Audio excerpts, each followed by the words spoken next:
Thanks to everybody listening on Facebook, on whatever social medium that you're linked into at the moment. I always admire those that are able to put these events on and to get out there in our communities such an important subject such as fire and rehire. So a huge thanks to all of those working behind the scenes and all those that are streaming and liking on Facebook right now to push this message out there. Also a huge thanks to all of you for everything that you've done over what's been an extraordinary year. I know Philip introduced me as the Assistant General Secretary of Unite. Of course, I'm also, since the conception of the People's Assembly, been the very proud national chair of the People's Assembly Against Austerity, fighting and providing that alternative against failed ideological austerity politics that's led to so much change in the political environment over the course of the last 9 years or so.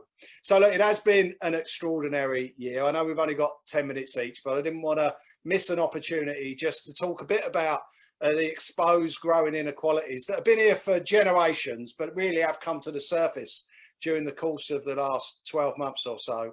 That class politics that's led to a real exposure of the deep divide that we've seen in our country between those that have and those that have not. There are more billionaires a year after the COVID crisis first emerged than there were before. Just as in the 1920s, in the Great Depression in the United States, there were more billionaires in the United States at the end of the Great Depression than there were at the start of the Great Depression. So once again, it will be the very rich in our communities and their representatives politically that will be asking working class communities, our people, to pay the price of yet another crisis not of our making, just as they did after the financial crash in 2008 that led to 10 years of austerity politics. We've seen the growing inequalities between Black and BAME communities, in particular, with the rising and disproportionate levels of deaths as a consequence of COVID. We've seen the impact on our disabled communities.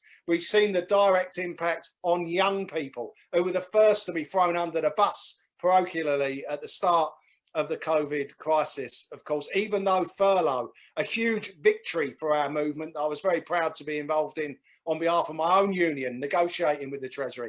Even though we had furlough in place, of course, the employers refused to exercise it, refused to put people on furlough and just simply dismissed people. And more women, of course, have borne the brunt. More women are on furlough than men and have been on furlough all the way through this pandemic than men have been on furlough. And all of those inequalities have really come to the fore. But also, I just wanted to pay tribute to our real heroes. We've lost far too many people during the course of the last 12 months, whether that's been our friends, our colleagues, our family members, of course, but it's our real COVID heroes that have come to the fore, whether it's in health or whether it's in care, our retail workers, our public transport workers, all of those in local government services and elsewhere that have worked all the way through to make sure that we can do what we want to do in the best way that we can, even if we're working at home or indeed have been furloughed ourselves. So everyone deserves a pay rise, and that's why you need to be on the streets on the 26th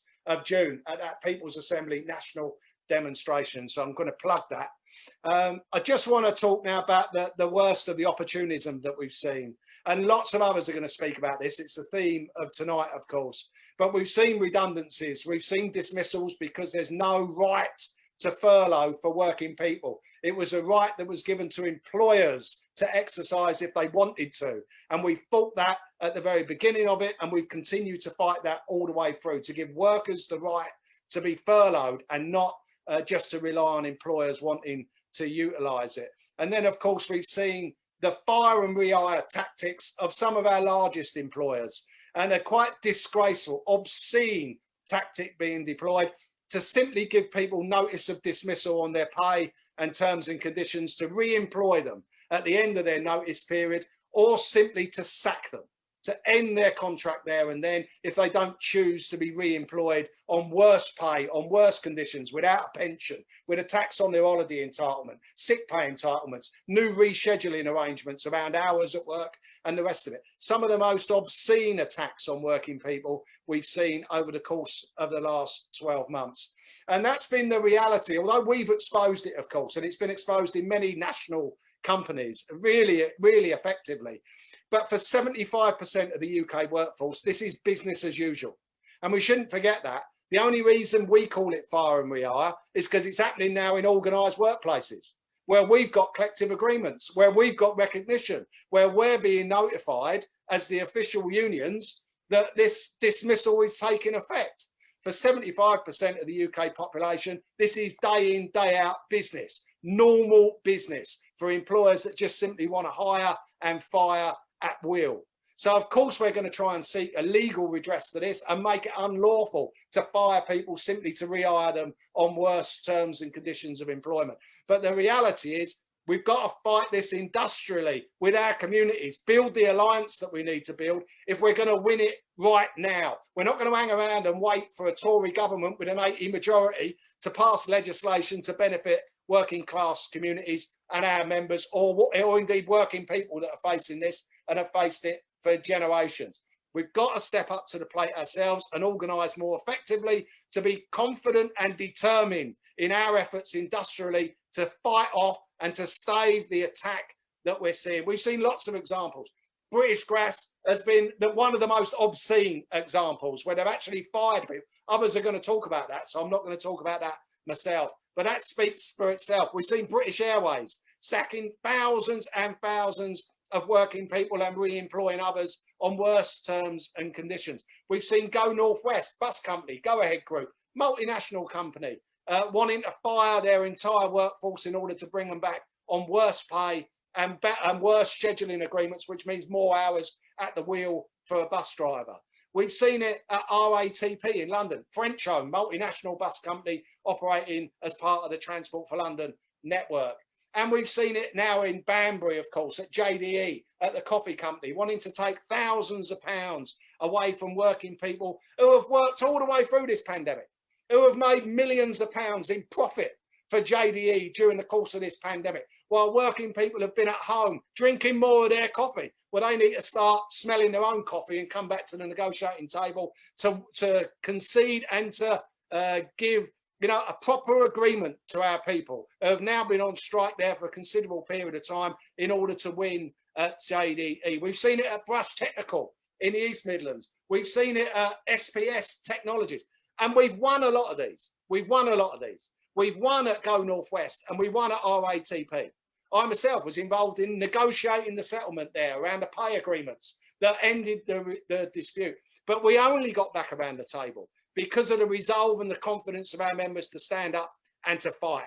That dispute that took place is the only thing that forced that employer to come back to the negotiating table in order to find a resolution. We won at SPS Technologies in Leicester for the same reason that our members took direct strike action and were determined and confident, united, stood there in solidarity with one another and built alliances with their community as well and other sister trade unions to be able to win that dispute. And that's the lesson of all of this. The lesson of employers that just simply want to take us on and take us out at the earliest opportunity that they get. And there's plenty of them out there that will chance their arm if they think they see a weakness in our movement. The opportunity that they get to do that will be resisted only by direct action being taken by our members. And that's why I'm so proud. In my own union, other unions have got their own arrangements, of course, but we've built up that £40 million strike fund. We now pay £70 a day from day one of any dispute that our members are involved in. We will not allow our members to be forced financially back to the employer cap in hand because the employer has forced them, because they're worried about paying their rent or putting food on their table or dealing with their kids having to go to school. It's quite obscene on the day today that the ban on evictions has been lifted, that hundreds of thousands of working people, their families, are now threatened because of growing debt, in some cases because of the attacks that they've seen over the last year, of course, because of the reality that they may very well be evicted from their homes. So as I said before, and I'll finish with this, you can't rely on the government to do this. We have to build a campaign, of course, which will take us to their backbenchers. They've got borrowed votes from Labour, and we need to put pressure in all of those constituencies across all of our nations to force the government back to the table to act on this. They call it outrageous, but they've got to act to ban it. That's the reality of it, and ban it for all workers, not just unionised work. Ban it for all working people. But that's going to be a difficult one. So in the meantime, we have to act industrially. We have to organise. We have to give confidence. We have to motivate and inspire our people to stand up in unity and solidarity with one another and each other between our unions. We need to build those alliances, stretch out into our communities, and we need to, you know, be effective in our voice to our members and to others around us, that the home for working people is in their unions. Join your union. If you're on this call now and you're not in a union, join your union. Whatever the appropriate union is, join it. And don't just join it because some knight in shining armour is going to come over the hill. Join it because it's your union. Organise it, make it effective, win within your union and start that fight back. Because as soon as an employer sees a weakness in your armour, they're going to come for your terms and conditions. And if it's not fire and rehire, it's going to be something else. So you've got to force change. We've got to build for change. We've got to motivate and inspire, as I always say, and we've got to get active in our communities, and we've got to get on the streets on the 26th. So I'll leave it there, Phil. Thanks. Get on the streets on the 26th. Join us wherever you are, in London if you can. If you can't join us in London, get in a town and a city. If you haven't got a People's Assembly group, build a People's Assembly group yourself and get on the streets and start protesting just as soon as we can. We can build a new economy and a new politics. We can win. Thanks very much. Wonderful. Wonderful, Steve. Thank you very much. And I'm massively inspirational. Thank you very much. And also hitting the tab.